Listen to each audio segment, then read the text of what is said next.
All right, Chelsea fans, welcome back to another episode. That's right, of the London is Blue podcast. Hopefully, your favorite Chelsea podcast out there, and a part of the Men in Blazers Media Network. Dan, one of your hosts here, and it is a scouting special. We love to do these in the summer months when Chelsea are busy in the transfer market, looking to replenish the side for their managers to enhance the quality of the 11 or the bench, the substitutes, to make sure that Chelsea can go far in as many competitions as possible. And this is going to be our Jorrel Hato special, as Chelsea look to be in the end stages, rather, of bringing him to Chelsea Football Club. Not necessarily 100% across the line at time of recording, but summer means vacation travels, and our friend Sam, CFC Central, is super busy at the moment. Plenty of travels.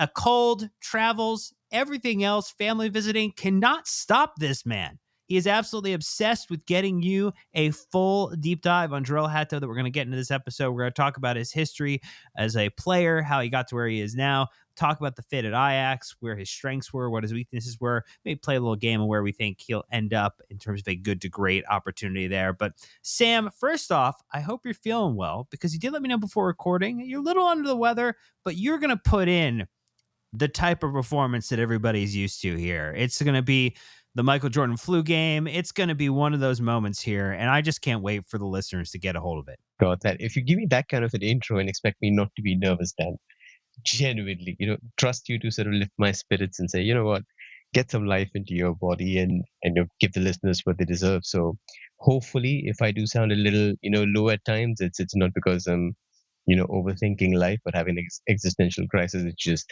a little bit of sickness. But yeah, I mean, super, super happy to be here with you as always and put these little breakdowns together. Nothing makes me happier. Well, look, it's been fun because I think Chelsea have also done a nice job of spacing out these for us, whereas in previous seasons, it felt like we were getting one done and then we were into the next one or into the next one. This time, you've had a little bit more time to do some research, to really investigate, because Chelsea have kind of dialed in on a couple of key players that they wanted, particularly Jorrel Hato being the left back, in an area of the pitch where you have Marco Correa, where we've seen the rumors at the time of recording today on the 29th of July that Chelsea look ready to give Marco Correa an extension after some of the fantastic performances he put in last year and at the Club World Cup. That it has been an area of concern for supporters, and I'm sure for Maresca, the scouting directors and sporting directors and the club, as to what happens if he were to get injured, Marco Correa. This Jorrel Hato deal feels great in terms of identifying an area of weakness in the pitch, in terms of if you had to use someone else at left back, who do you go with? So let's just get into it. I want to start with the story. I want to start about the history of this individual. I mean, has obviously captained the side as well, which is like a super fun thing too. So let's get into it. Let's talk about Jorrel Hato. This is the point where you tell us the tale, you give us the story, you put together a novel narrative around the individual, the player, Jorrel Hato. But I mean, he's 19 years old, and so I mean, we've not really got a novel. It's more like a short story here. And I tried going through Dutch interviews to try and translate, but he seems a very low-key person in terms of just details, and at least like in terms of his outspoken interviews and quotes, it's been quite on the down low. But he was born in Rotterdam and is of Dutch, Cape Verdean, and Curaçaoan heritage. And he moved to the Ajax Academy from Rotterdam at around, I would say, 12 years old. And from there, he progressed very quickly through the age groups. Was catching the eye of a lot of clubs, even at that age, at around 14, 15, saying that this could be, Ajax's new gem, and ended up captaining the U19 Ajax team at the age of like 16, 17, which speaks volumes about, who he is as a person.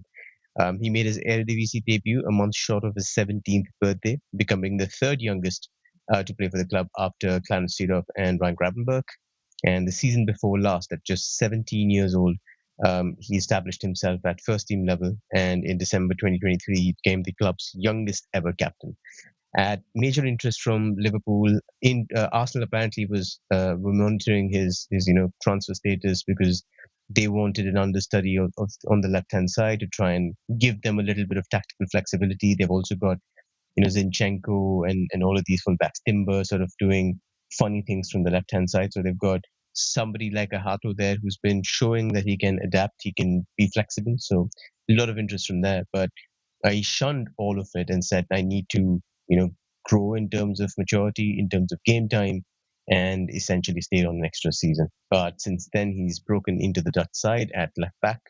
He's played, I think, a little bit at in the back four as well, but predominantly at left back. And he's made 6 appearances for the senior national team. So not a surprise that, like we mentioned in a lot of podcasts, I think Kukureya's minutes were a major concern throughout the season. He crossed 5,000 even before the season was over, before we faced into that final against PSG. So a lot of questions saying, okay, how are you going to preserve him? What happens if he gets injured, God forbid? So this is probably the hierarchy looking at a very promising player, somebody they're hoping to develop from where he is into probably competition for Kukureya. And there'll be quite an interesting conversation happening for Kukureya maybe like 2 years down the line where he's out of contract, maybe demanding massive wages as rightly should be, as probably the best left back in the world. So yeah, I think this is just the hierarchy making contingency plans, saying that maybe 2 years is a good time to develop him and see where he goes from there. I mean, I think the best thing that Chelsea could get out of this is a year from now in the summer, we're doing our Keep Sell Loan podcast, or we're putting together the season preview episodes. And obviously, talk about next summer, maybe World Cup at the time. So, but it would be the best possible thing if Chelsea had a tough decision to make in the left back category, because Jorrel Hato exceeded expectations, because Kukureya is still amazing at what he does, and would show that, again, we've seen maybe evolution from the sporting directors in how they use the club, how they put it together. I mean, as we talked about on the podcast on Monday, I did mention I think Chelsea will go out and win the Champions League, so it'd be great for, a pairing of Jorrel Hato and Marc Cucurella to have been involved in that and both level up their careers a bit. So I think very interesting times at the left back position for Chelsea Football Club. When you think about Hato, though, before we get into the strengths, the weaknesses, his fit at Ajax, just your read on maybe the actual, like, do you like this signing first and foremost before we get into the details and the specifics? So friend of the pod, Ollie and I have essentially, I think, for the first time disagreed upon a signing where he's of the belief that from the off, maybe, I'm misquoting him, but he believes greatly in the potential of Jorrel Hato and believes that he could develop into a great player. I'm more on the conservative side. I think there are a lot of things to like, but there are also some major things, red flags that he needs to improve from that perspective. And at his age, playing in a league which I believe is one of the hardest to scout in terms of just making translations from the Eredivisie to the Premier League, because I just do not rate the Dutch league at all. With all due respect to all Dutch fans, I just think the standard is way too low for players. So I'm not taking his numbers at face value. I'm not taking his performances there at face value. So when I was watching the games for Hato, I didn't go through a single Eredivisie game. I went only for European games. I also watched Germany versus Netherlands. I watched Spain versus Netherlands because then he was against Serge Gnabry, he was against Lamine Yamal, and then you have an understanding of what he is as a player in terms of coming up against the best in the world. And I would say I can see good things, but I'm yet to be convinced that there is going to be something that he can just come into the Premier League and start performing from scratch. I think he will have some development to do, which is perfectly fine at his age. But you have somebody who has led the side at younger levels and has shown some great resilience in terms of his performances when the side needed him. Then you just go out and pay the money. So I feel like it's a value for money proposition and somebody you can essentially polish. So overall, a good deal, but I wouldn't say that he's ready to just straight off go and compete against Kukureya. I mean, to be fair, though, I think most players that you would be bringing in to understudy or back up Marc Cucurella, I think it is a very small group of individuals that you could say would be at or near the level. Like, so maybe that's not like a bit of a hard knock on them, that ultimately, like, with what have Chelsea have built and how Cucurella has been playing, like, you would have to spend, I'd imagine, a far tidier sum and have a very, very short grouping of people that would actually be like a true could compete with him on day one opportunity, right? And you would probably look at Renato Vega as an example where you identified somebody who's able to offer you that level of flexibility. But, the Swiss league is great. He was, I think, number one, number two in terms of his long passing in that particular league. He was, hitting through balls essentially from 40, 50 yards away, and then suddenly comes to the Premier League, has to acclimatize, has to essentially figure out how the pace of the game is. A lot of us did point out that there were going to be speed issues with him in terms of just his mobility and how he was going to come up against midfielders or even attackers that were quicker than him, and he did struggle in those respects. So I think when you're looking at Hato, you essentially want to make sure that you're covering those bases. I would believe, like in terms of age profile, it's almost similar. But you look at Kukureya and what he provides in terms of his, role at left back. He can essentially give you a lot. He's an all rounder. I think Nick and you discussed this in one of the pods in the close season, saying that you ask him to play as the third centre back, he does it. You ask him to underlap, he does it. You ask him to play as a left-sided 10, he does it. You ask him to pop up in the box for headers at the far post and score crucial goals, he does it. So you look at Hato and the way that he's being used, especially for Ajax, where he's played as a left centre back and a left back. He has shown a little bit of freedom. He tries to interpret it in a very total football kind of way. Looks to hold a wide position in build up, but then after that he can, invert to try and offer some kind of support. Tactical flexibility in terms of build up, drawing markers around. He can bomb into the box for underlaps. He offers a lot of support to his winger. So there's a lot to like in terms of what he's trying at such a young age. It's just how well does it translate to a big league, and we discussed a little bit of his weaknesses, but right now the question is how big is the jump, and my answer is it's quite massive. Well, we're going to take our first ad break. When we get back, it is going to be the tactical fit at Ajax, talking about some of those strengths and weaknesses and getting deeper into what Jorrel Hato is going to bring to Chelsea as a player. But get those out of the way first. So stay tuned and be right back. All right, Sam. So tons of tape on the player from his time at Ajax so far. Would love to dig in to how he's played both for Ajax and both for the Netherlands. I know that you kind of have some kind of views there. So let's dive in. Like, what are we thinking? What did you see? Maybe kind of top level and that fit, and then we can jump into strengths. So I think for Ajax, essentially, like I mentioned, he is being used in that hybrid role, combining the strengths of being an extra centre back, but also being a left sided defender. And we will highlight why possibly that case is a little on. But it's the hybrid role that he offers a variety of qualities in. I think just the structure that is there in Ajax, you've got somebody who's on the right hand side also quite conservative, in terms of how the fullbacks work. There is a little bit of balance going on. It's not always bombing forward. You've got enough attackers to do that for you. So, he tries to adapt in terms of the level of risk that he takes.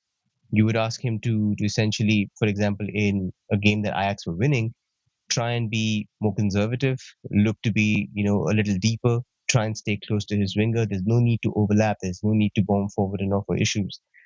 He would try to keep the backline compact and essentially safe and watertight.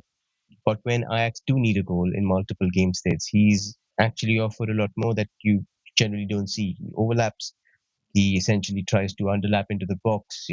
It's usually a distraction tactic more than anything. It's not because he's got the quality to perform in those positions. Again, Eredivisie numbers says 6 big chances created, some nice number of assists in there as well. But again, it's more of, I would say, just offering that level of off-ball movement to try and disorient the other backline. So I think Ajax is where he's been asked to essentially try and figure out what his role is depending on how the game is going.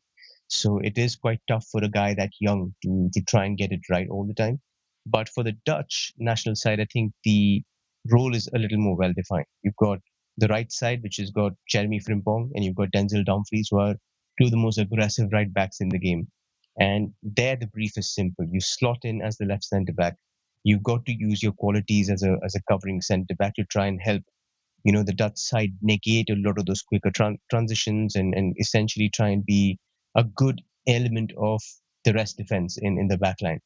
And even when the goal was needed, Hato wouldn't push up. It was actually Van Dijk, for example, who would go into the box and offer the level of aerial strength that he does in those positions. Hato would then go into the back four and essentially become a left centre back, which he's also played for Ajax. So two different paths in terms of how he interprets the roles. Little more freedom for the club, better league to experiment in and be more liberal in. but a harsher and more disciplined role for the national team, in my opinion. So then let's get into some of the specific strengths, things that Chelsea would have identified in the recruitment period as they were looking for who would end up being that backup player to Mark Cucurella, the player profile that they identified. I mean, I think two of the things that you touched on already. I mean, just some of the tactical flexibility is it seems like is going to be one of the main reasons why Chelsea identified him as a player. I think also the way that you mentioned like Renato Vega is potentially like the understudy who could do more than one role. And then I mean, I think if you've watched some of the highlights, it's very easy to see some of the speed and the agility as well that I think would be beneficial and give him an opportunity to maybe build a platform to be successful. Not again, you mentioned not successful necessarily day one. Are those a couple of the strengths you've been seeing? And I'm sure you have more as well that you want to dig into too. Well, definitely, I think the mobility is something that stands out for him. His biggest plus by far. It's just his ability to combine a lot of really good speed and acceleration going both ways, and agility to become very strong anti-transition component of the defense. He's 5'11", 6 essentially, and possesses a level of speed that's pretty good for a centre back. He can accelerate, he can also slow down very, very quickly. So his ability to change the direction when the opposition winger sort of tries to create separation. I think he adapts his body positioning well when he's jockeying. So somebody who's a very good athlete, I would point out, and I would say he's very well suited to staying with quicker wingers. Yamal, there were a couple of nervy moments, but for the most part, even when he was slightly out of position, he showed that he had the recovery pace to recover very quickly and essentially try and delay his attacker before reinforcements arrive. So I would say his physical strength in terms of his speed, in terms of how quickly he moves, is something that's very, very important. And the second is, I think, just you look at the tactical versatility that he provides. Like we mentioned, you look at Kukureya and you see a little bit of similarity in terms of two very, left-footed players, very dominant left-footed players. Low amount of progressive passes, very reluctant to carry out of pressure. In terms of being able to perform multiple roles, left back, left centre back. Hato does invert at times, but I do believe it's mostly ornamental. Like you can't expect him to orchestrate build up because of certain issues. He's mostly doing it just to pull people out of possession. But Cucurella does that because he's played as a midfielder at Getafe and obviously has a futsal background, so he's quite good in tight spaces. So I think you just look at him and you see somebody who can cover left back, can also be the third centre back, allow Reece James or Gusto to push up, or you can essentially ask him to do other things if the game state is different. So I think tactically, he's something that Maresca would have looked at and said, if you want to go for a young, promising player to build on, maybe this guy's the one. And then so maybe a couple of the other areas. I mean, I think things like how one carries the ball forward, how their ability to read the game, kind of anticipation. It does feel like those are a couple of the other areas.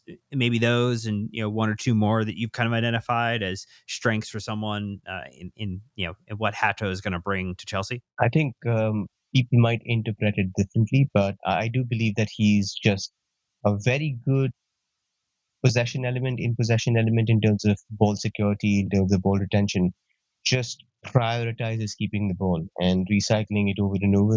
He's very reluctant to try even, I would say, medium risk passes, sometimes even just minimal risk in terms of progressing the ball. He's just very keen to go back and keep it safe. So in terms of a high possession side, somebody that wants to build slowly, wants to keep the ball and not try to lose it in the mid third or in their own half, you would probably think that he's good enough to just keep the ball and move it ticking along, essentially trying to keep it within his players, and then build when the press fails or when you got the opportunity. So I would say the ball retention is a big plus. He's featured in 90th plus percentile for short and medium pass completion rates against defenders in the top 5 leagues. So that essentially tells you he's just a short and medium pass guy. His long pass numbers are absolutely woeful, quantity and quality wise. So just relies on keeping it tidy, keeping it short. So that's, I think, something that Maresca would like about him. Um Carries are an interesting element to his game.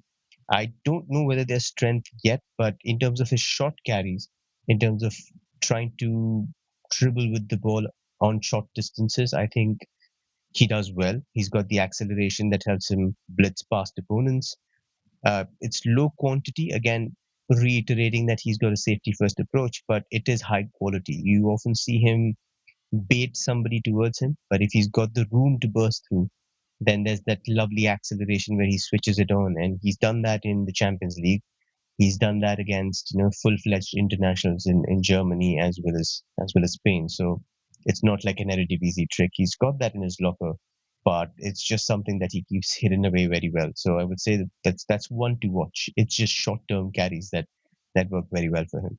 And the last trend I'd probably point out that he's in terms of his anticipation, there are a lot of good things to like. I think he's very switched on at all times. He reads danger pretty well. He's got this ability to, because he's also very quick, his ability to just get his foot in the right positions at the right time, especially when he's like slightly close to his marker in the defensive third. Then he's got the ability to like nip in, win the ball, and essentially just clear the danger out. So in those positions, he shows really good concentration. You see him tracking his marker, obviously very well attuned to just scanning really well in those situations, always looking where his man is. I can't count a lot of instances where he's lost his man at the far post or just when he's trying to mark somebody closely. So I think that's something very very positive, and at that age, so hopefully it holds up well also when he comes to the Premier League. We're going to take our last ad break when we get back. We're going to talk about where can this guy improve? Where can he get better in this move to Chelsea? And then cover off on those weaknesses before to set an expectation where we think good and great for Jorrel Hato could be in season 1 at Chelsea Football Club. But we're going to do that again after this ad break. So stay tuned. I'll be right back. All right, Sam. So again, not everybody arrives as the perfect article, and we do like to indicate where maybe some of those opportunity areas are, where they we feel like they could improve upon, where this, through coaching or through system might see a bit of a jump up. And then there are also weaknesses on just things that maybe they're never going to be great at, but they mitigate it through their strengths. Let's talk through a couple of those areas you think that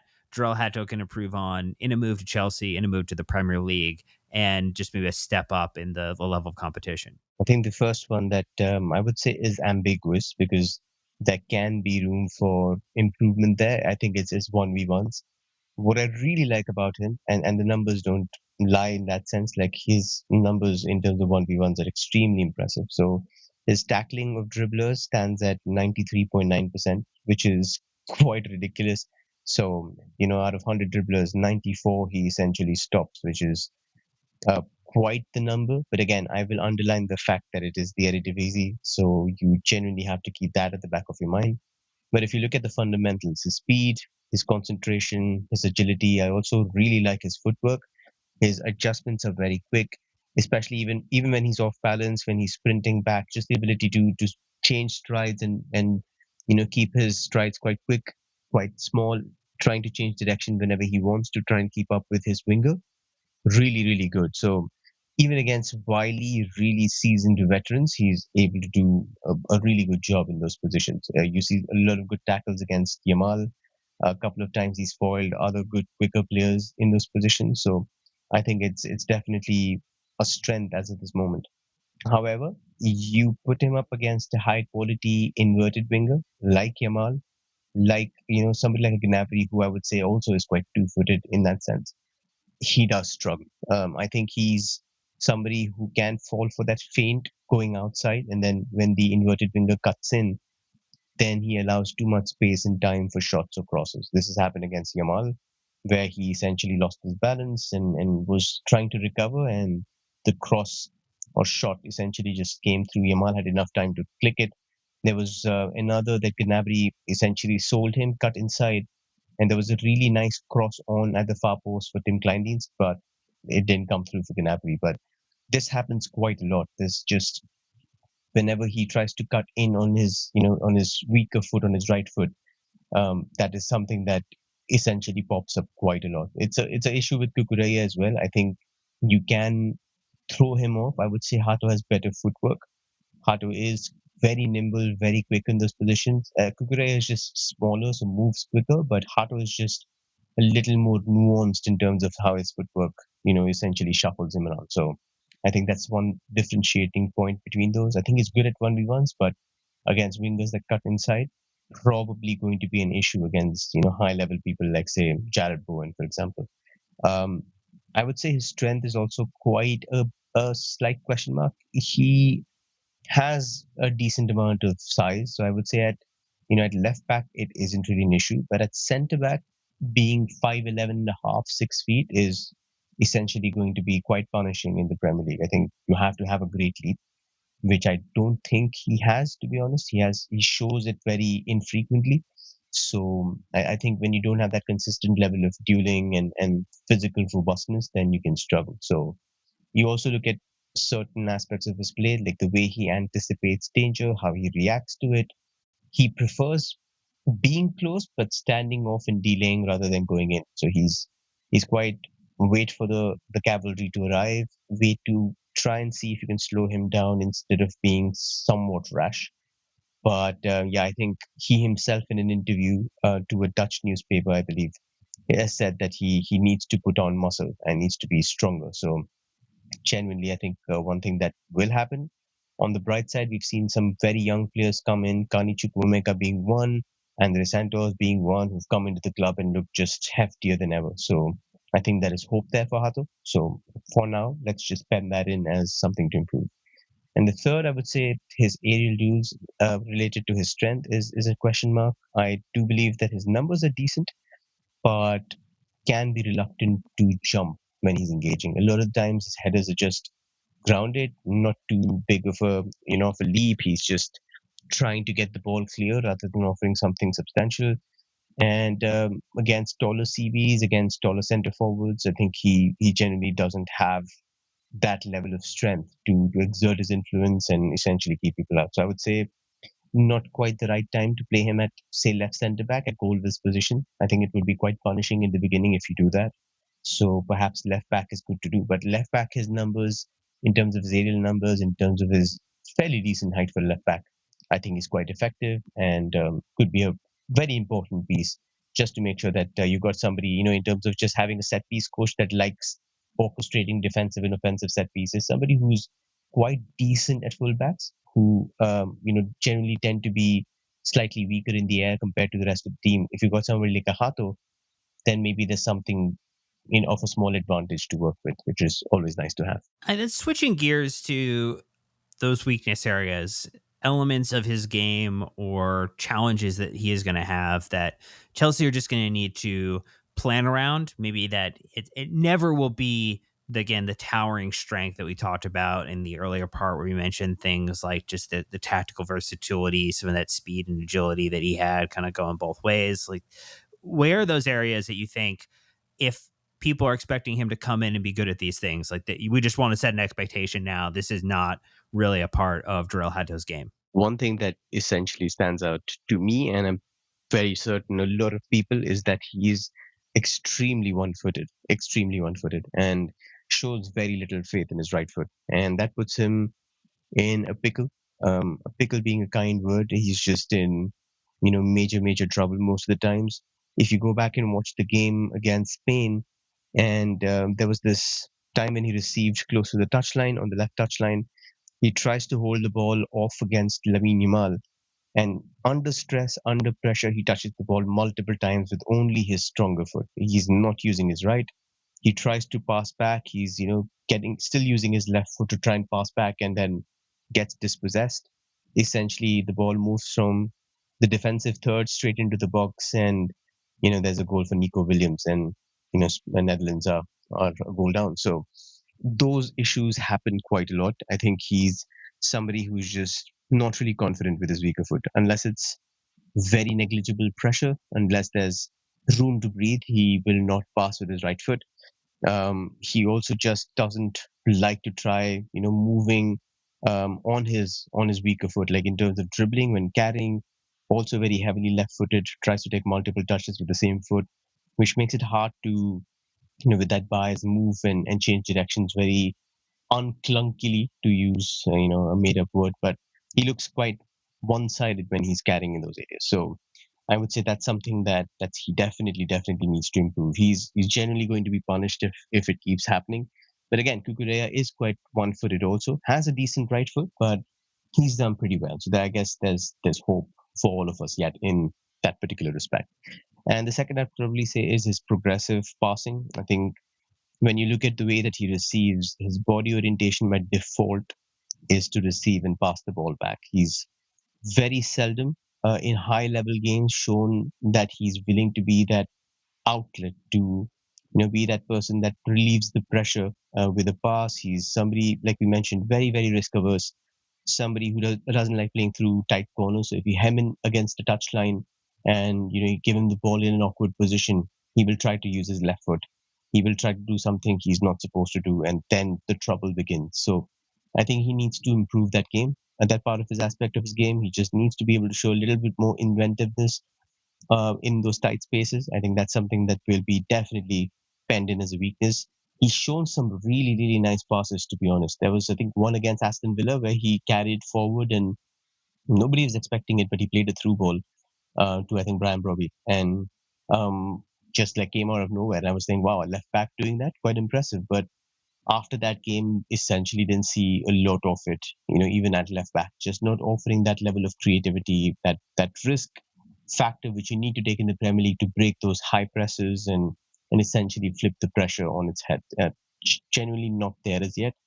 And I think if that tendency continues, if he's trying to be still trying to hide those deficiencies, then he could be found out. So better to just start now and work on improving your right foot and also improving the level of risk you take when you play in a possession based side. And then, we like to do this as we look ahead. I mean, if Jorrel Hato comes in and he has what is a good season, what would be a good comp for that? And then if he has a great season and, really kind of outperforms where you think he's going to be, what would be a comp for maybe the level of performance that we should expect? And I think we have set the expectation a couple times during this episode. Like, it is not a drag and drop. It is not a direct competition yet for Marc Cucurella.